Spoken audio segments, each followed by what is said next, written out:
जल करण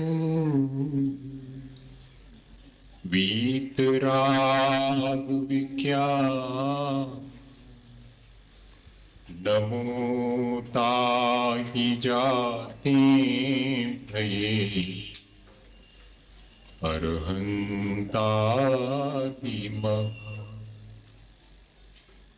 जो विद्यादि सागर सुधी जो विद्यादि सागर सुधी गुरु हैं हितैषी शुद्धात्म में निरत नित्य हितोपदेशी वे पाप ग्रीष्म ऋतु में जल हैं सयाने पूजून है सतत केवल ज्ञान पाने पूजून के सतत केवल ज्ञान पाने। बोले भगवान महावीर स्वामी की, भगवान श्रेयांसनाथ भगवान की, आचार्य गुरुवर विद्यासागर मुनि महाराज की, पूज्य मुन्ना श्री क्षमा सागर जी महाराज की, पूज्य मुन्ना श्री भक्त सागर जी महाराज की, गुणी संघ की। आज का दिन सामान्य दिनों से अधिक पवित्र है। आज बहुत सारे संयोग एक साथ हैं और ऐसे संयोग हमें अवसर बहुत मुश्किल से मिलते हैं। मैं तो सोचता हूं कि ये अवसर हमें धर्म करने के लिए आते हैं। वैसे तो हम भूले रहते हैं, पर इन अवसर के माध्यम से हम आसानी से धर्म कर लेते हैं। भगवान श्रेयांसनाथ भगवान का आज निर्वाण कल्याणक भी है। अकंपनाचार्य आदि 700 मुनि महाराज के ऊपर जो उपसर्ग हुआ था उसका निवारण हुआ और आज उन्होंने पारणा की। 1 हफ्ते तक वो उपसर्ग चला था, उसके बाद आज उनकी पारणा का भी दिन है। और ये घटना भगवान अरहनाथ स्वामी के तीर्थ में हुई थी, तब से जो है वो आज तक ये प्रचलित है। हुआ ये था कि श्री वर्मा नाम के एक राजा के 4 मंत्री थे, बलि, नमुची, प्रहलाद और बृहस्पति। इन चारों का रुझान धर्म के प्रति उतना अच्छा नहीं था। मुनियों से ये ईर्ष्या रखते थे, उनके ज्ञान से ईर्ष्या रखते थे। तो एक बार अकंपनाचारी महाराज आचार्य अपने 700 शिष्यों के साथ श्री वर्मा के राज्य में आए। तो वहां जो ये मंत्री थे उन्होंने राजा को भड़काया कि ये मुनि लोग कुछ ज्ञान व्यान रखते नहीं है, बस खाते पीते हैं और कुछ उद्यम भी नहीं करते हैं। आपके राज्य में इस तरह के लोगों का क्या काम। तो राजा जब मुनि महाराज के दर्शन करने अपने मंत्रियों के साथ गया, अकंपनाचारी महाराज निमित्त ज्ञानी थे। उन्होंने पहले ये जान लिया कि संघ पर कोई विपत्ति आ सकती है, इसलिए सारे संघ को उन्होंने मौन दे दिया कि जब राजा आए तो सब मौन रहेंगे। तो जब राजा पहुंचे और राजा ने कुछ पूछना चाहा तो सब साधु चुप रहे। और सबसे अच्छा है झगड़ा ना बढ़े, इसलिए चुप्पी साध लेना ज्यादा बेटर रहता है। कोई अपने को आए और कहे कि आ बैल मुझे मार, अब खुद अपने तरफ से कोई लड़ाई मोल ले तो अपन क्या चुप रह जाए। वो चुप रह गए। तो उन मंत्रियों ने मालूम राजा से क्या कहा कि देखा बुद्धू है, कुछ आता जाता नहीं है, इसलिए चुप बैठे हुए। राजा जब वापस लौटने लगे तो आहारचर्या से एक महाराज नहीं लौट पाए थे, श्रुत सागर महाराज। वे बहुत ज्ञानवान थे। उन्हें ये चीज नहीं मालूम थी कि संघ में आदेश जारी हुआ है कि सब मौन रहेंगे। तो रास्ते में जैसे ही मिले और उन्होंने कहा एक बैल ये आ रहा है, ऐसा कह दिया। तो शुद्ध सागर जी महाराज ने उसी समय उनको शास्त्रार्थ के लिए चुनौती दी और वहीं पर बैठ करके रास्ते में ही और शास्त्रार्थ हुआ, जिसमें कि चारों मंत्री और राजा को नीचा देखना पड़ा। शास्त्रार्थ कौन मुनि महाराज से कर सकता था। और जब ये मुनि महाराज वापिस आए और कंपनाचारी महाराज को सारी घटना सुनाई तो उन्होंने कहा कि ये तुमने ठीक नहीं किया, इससे तो सारे संघ पर उपसर्ग आएगा, इसलिए सारे संघ पर उपसर्ग ना आए, इससे बेहतर है कि तुम सारी रात योग धारण करके उसी स्थान पर जहां शास्त्रार्थ किया था वहीं बैठो। वे मुनि महाराज वहीं रात्रि योग धारण करके और बैठ जाते हैं। वे चारों मंत्री अपना अपमान महसूस करके सारे संघ को मारने के लिए आते हैं और रास्ते में शुद्ध सागर जी को पाकर के सोचते हैं कि बाकी संघ से क्या लेना, इसी ने तो मेरा अपमान किया था, इसी को देखते हैं। और वे चारों तलवारें निकालकर एक साथ उन पर प्रहार करते हैं। लेकिन शासन, जिन शासन की रक्षा करने वाले, मैं तो सोचता हूं कि जो रक्षा करता वो देवता ही है, मनुष्य ना होकर के भी देवता है। तो कहते हैं कि देवों ने आकर के उन चारों को कीलित कर दिया। सुबह जब सारी जनता जागी, उन्होंने देखा कि ये ऐसे हैं, ये मंत्री चारों तलवार लिए और मुनि महाराज खड़े हैं। अरे राजा को भी बहुत दुख हुआ और चारों को देश निकाला दे दिया। हाँ, ऐसी घटना आती है। और फिर भी चारों जाकर के पद्मनाभ नाम के राजा के यहाँ पर, और एक सिंह बल राजा था। मैं आज बहुत हिम्मत करके नाम वाम याद करके आया हूं, आप क्या समझ रहे हो? हाँ, नहीं तो मुझे नाम वाम याद नहीं रहते आप।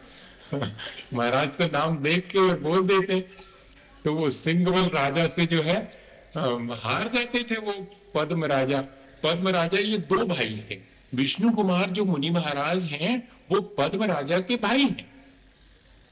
तो वो तो मुनि महाराज बन गए और ये पद्म राजा राज्य करते थे जिस राज्य में। ये चारों मंत्री वहां पहुंचे और सिंह बल को छल के द्वारा और बंदी बना लिया।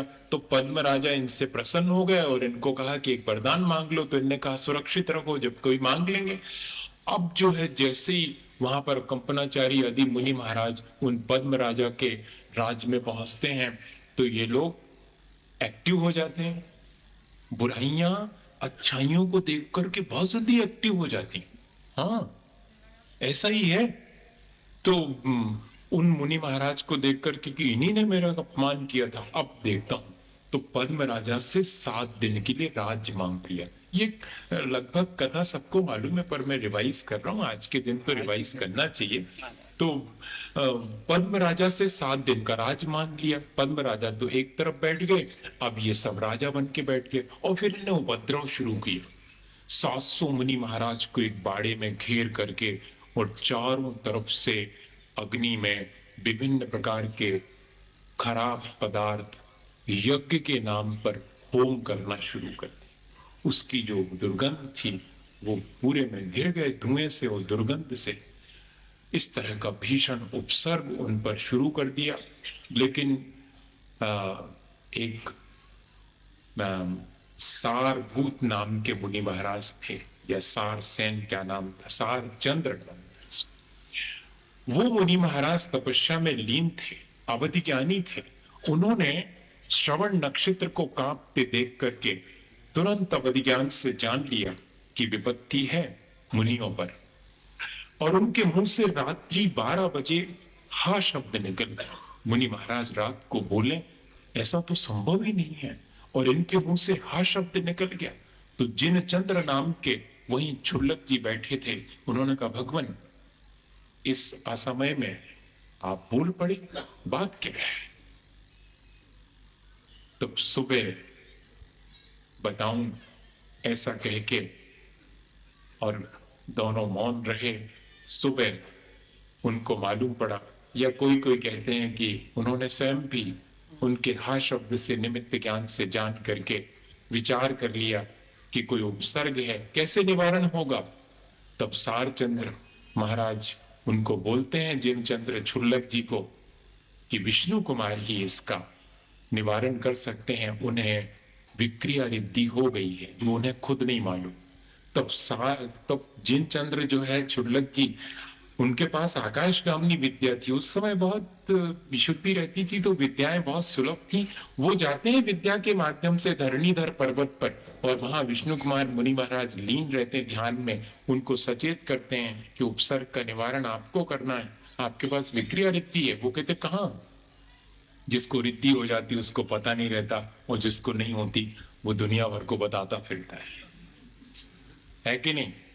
तो उन्होंने हाथ फैलाया तो वो मानुसोत्तर पर्वत तक फैलता चला गया उनका हाथ, मतलब विक्रिया रिद्धि कन्फर्म। अब लेकिन विक्रिया रिद्धि का उपयोग मुनि अवस्था में तो नहीं कर सकते। अब क्या करें? वात्सल्य से लेकिन जिसका चित्त भरा हो, आज वात्सल्य का ही दिन है, वात्सल्य से जिसका मन भरा हो वो फिर ज्यादा विचार नहीं करता। विष्णु कुमार मुनि महाराज ने अपना वेश छोड़ दिया, रिद्धि का प्रयोग करना है तो वेश छोड़ दिया, और बटुक ब्राह्मण छोटे से 2 हाथ 3 हाथ के, बढ़िया सुंदर, इसीलिए उसको सलूना पर्वत कहते हैं। सलूना सलोना, बहुत सुंदर। वो बहुत सुंदर दिखते थे विष्णु कुमार मुनि महाराज, इतना सुंदर रूप, सलोना रूप बना लिया था। और फिर वो गए और ये लोग यज्ञ कर रहे हैं, चारों मंत्री जिसमें बलि प्रमुख था, उसके पास जाके कहते हैं, उस सुंदर से ब्राह्मण को देख करके तो वो खुद भी बहुत आकर्षित होते हैं। मांगो मांगो ब्राह्मण, क्या मांगते हो? तो भगवान कुछ नहीं चाहिए मुझे, तो अगर दे सको तो अपने राज्य में 3 डग जमीन दे दो, 3 पांव जमीन दे दो। अरे 3 पांव क्या मांगनी जजमान, मांगो तो और ज्यादा मांगो, जितनी मांगनी हो उतनी। कहते नहीं 3 ही दे दो बस। वो कहने लगे 3 में क्या होता? बोले देखो तुम्हें देना हो तो दो, नहीं देना तो मैं ये चला। हाँ, और जाने लगे तो कहते अरे अरे क्या करते हैं आप, बिना खाली हाथ कैसे? ले लो आप तो जलांजलि दो, उठाओ जल का पात्र, देता हूं ऐसा कहो, संकल्प करो। और जैसे इन्होंने संकल्प किया, जलांजलि देकर के जो प्रक्रिया होती थी, विष्णु कुमार मुनि महाराज ने अपना शरीर बढ़ाना शुरू किया। बढ़ाते चले गए, कहां तक चला जाता है? सुमेरु के बराबर। एक पैर रखते हैं सुमेरु पर और एक पैर मानुसोत्तर पर्वत पर। अब कहां रखें तीसरा डग? पूरे आकाश में घूमता है उनका तीसरा डग। सारा ज्योतिष मंडल कहते हैं मुश्किल में पड़ जाता है, बलि देखता ही रह जाता, कहां रखूं अब? तब सब क्षमा याचना करते हैं। कहीं कहीं पर आता है कि बलि ने कहा था कि पीठ पे रख दो। मैं इस बात का इसलिए समर्थन नहीं करता, मुनि महाराज हैं वो अहिंसा के जीते जागते प्रेमी हैं, अहिंसक हैं, इसलिए किसी की पीठ थोड़ी तोड़ेंगे। वो तो कहने का आशय ये है कि कहां रखें अब पीठ ही पर रखो। पर वो कहते हैं, कहानी में, घटना में लिखा हुआ है कि पूरे वो घुमाते रहे, कहां रखूं, कहां बची जमीन? इधर पूरी 3 लोक नप गए हैं, 2.5 दीप में जहां तक मनुष्य की गति है, ऐसा कहते हैं। और तीसरा, क्षमा मांगने पर वो अपने चरणों में जब गिर जाते हैं बलि, तो उन्हें क्षमा भी कर देते हैं। और साथ में वे पद्मराज को थोड़ा डांटते भी हैं कि तुमने कैसे जो है इन लोगों को राज्य सौंप दिया था। और फिर मुनि महाराज जी का उपसर्ग निवारण होता है। आज ही के दिन 700 मुनि महाराज पाटना के लिए निकलते हैं, और वे 700 घरों में उनके आहार होते हैं। और सभी लोग आपस में, जिनके यहाँ आहार होते हैं और जिनके यहाँ नहीं हो पाते, वे लोग उन लोगों को बुलाते हैं अपने घर में जिनके यहाँ पर आहार हो जाते हैं कि आप हमारे यहाँ जीम लो, आपके यहाँ महाराजों के आहार लो। क्योंकि बहुत थे श्रावक तो वहां पर, और 700 के अलावा घर खाली रह गए।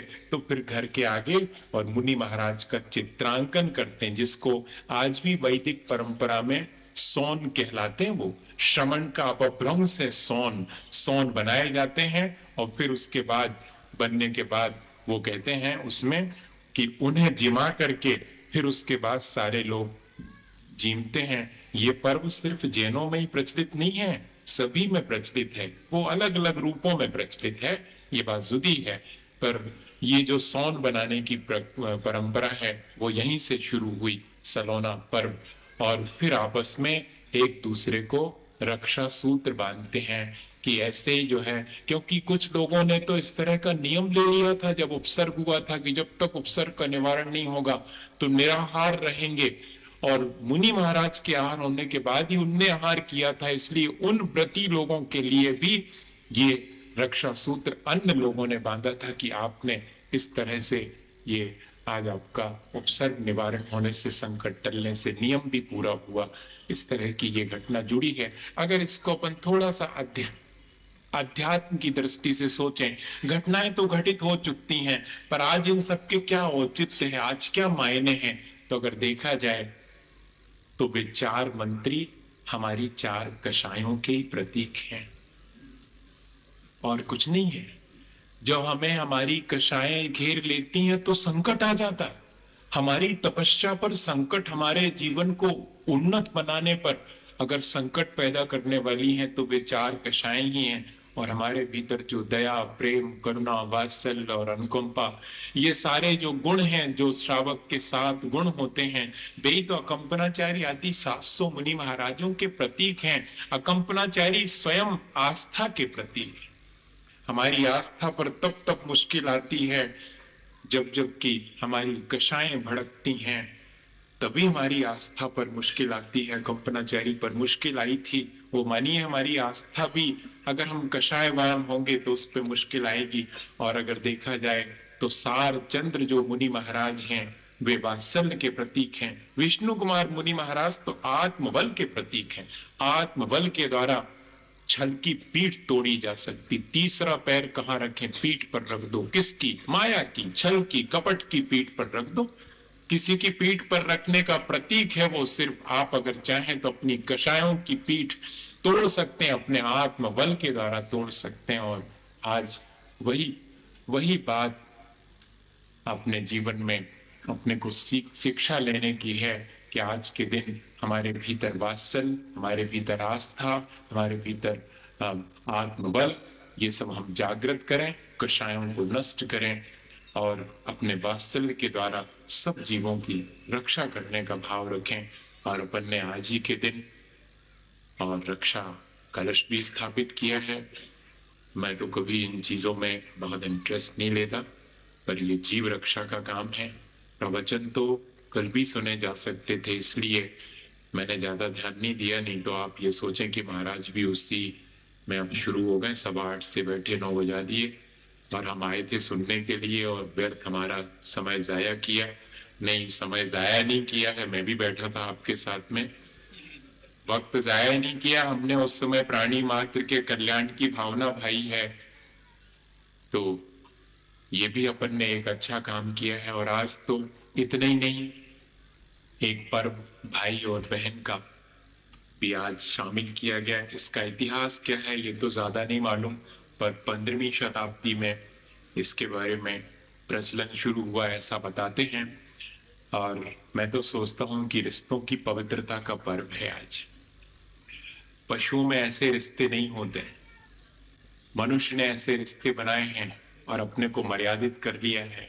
ये मेरी बेटी है, ऐसा रिश्ता हो गया तो उस पर मेरी विकार की दृष्टि नहीं जा सकती। ये मेरी बहन है, अब मेरी उस पर विकार की दृष्टि नहीं जा सकती। ये मेरी माँ है, ऐसा मैंने इस तरह हमने संबंध बना लिए और इन संबंधों के चलते हम अपने मन को मर्यादा में सीमित कर लेते हैं, मर्यादा बना लेते हैं।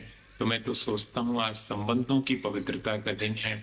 मुझे एक घटना हमेशा याद आती है, मैं उसे हमेशा सुनाता हूँ। 2 घटनाएं, एक क्या 1989 की घटना है और एक 1992 की घटना है।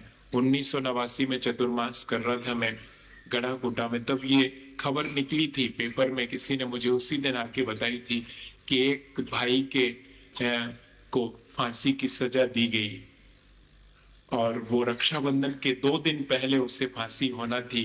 तब बहन ने जो है और मर्सी अपील की थी राष्ट्रपति के पास जाकर, ये 89 की बात है, कि मेरे भाई को 2 दिन और न फांसी दी जाए, मैं उससे राखी बांध करके फिर आप चूंकि सजा हुई है तो हम कुछ नहीं कहेंगे। तो 2 दिन के लिए मर्सी अपील के तहत और उसकी अवधि बढ़ा दी गई थी, नहीं तो ऐसा होता नहीं है।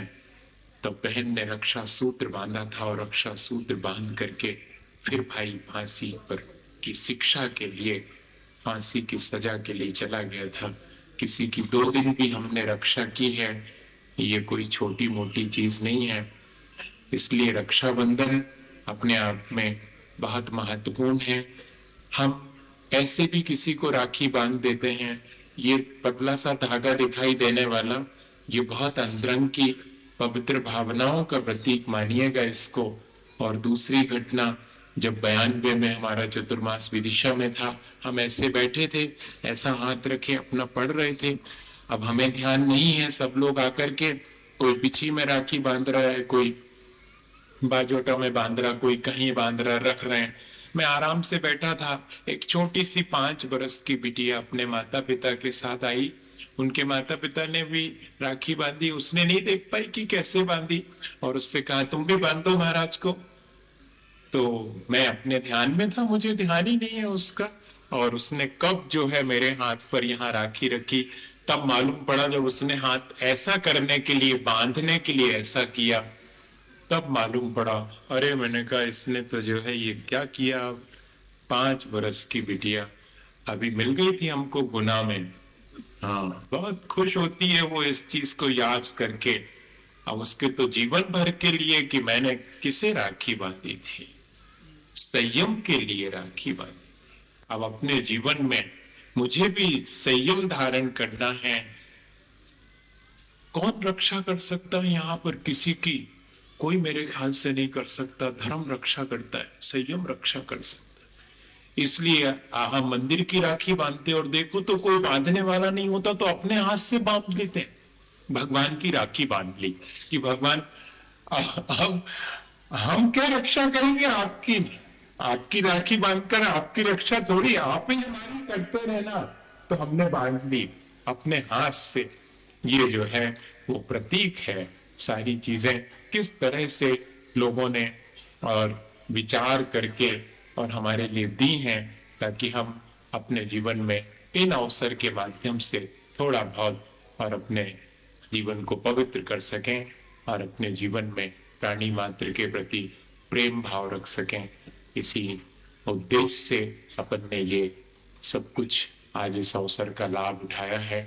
हमें इन सब बातों को ध्यान में रखकर अपने जीवन को निर्मल, पवित्र और सब प्राणी मात्र के प्रति प्रेम ऐसा बना रहे। एक भावना तो भाई सकते हैं भैया कि किसी को दुख ना हो, ऐसी भावना से।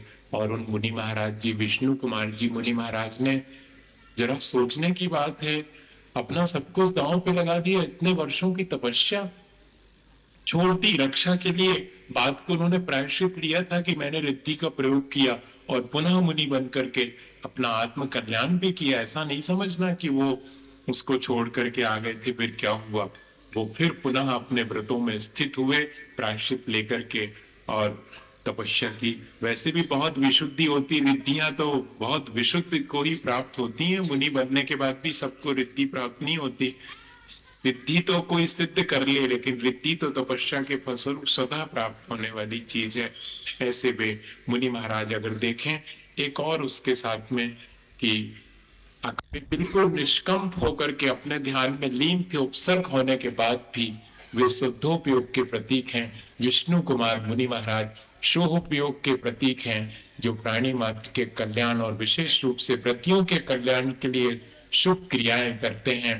और बाकी बलि इत्यादि सब अशुभ उपयोग के प्रतीक हैं। अगर देखें तो आज भी ऐसी परिणति देखने में आती है। कोई अशुभ में लगा है, कोई धर्म ध्यान में लगा है, कोई अपने आत्मा के उज्ज्वलता के लिए भी प्रयत्नशील है। अपन को अपना संकल्प शुभ रखना है, अशुभ से बचते रहना है और शुद्ध की प्राप्ति के लिए हमेशा भावना बना रखना है। इसी भावना के साथ बोलिए आचार्य गुरुवर विद्यासागर।